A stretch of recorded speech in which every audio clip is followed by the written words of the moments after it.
Na itinalaga sa kabukulan bilang Chairman, Regional Peace and Order Council, Region 7.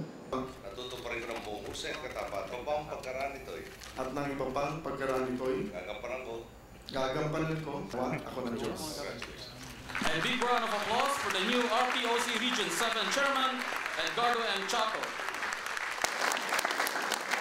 This is a very RPOC Region 7 Chairmanship to Governor Edgardo M. Chato.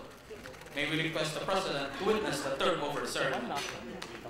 and privilege on my part is very significant. Through landed in an airport in the province. Thank you. The first meeting we had with Governor Chato and the rest of officialdom had to deal with the airport. So there is an outlay of 1 billion in the current GAA, the General Appropriations Act, and another 1 billion fund. Of the sanitary solid waste. Yes, para tayo Santos lang. Yes. TIEZA. Okay, but bottom line is they're waiting a board meeting for approval. It's not a motion. Your sponsorship, such as the provincial. We are just asking to revisit, just to make sure. ready. 1, 2, 3.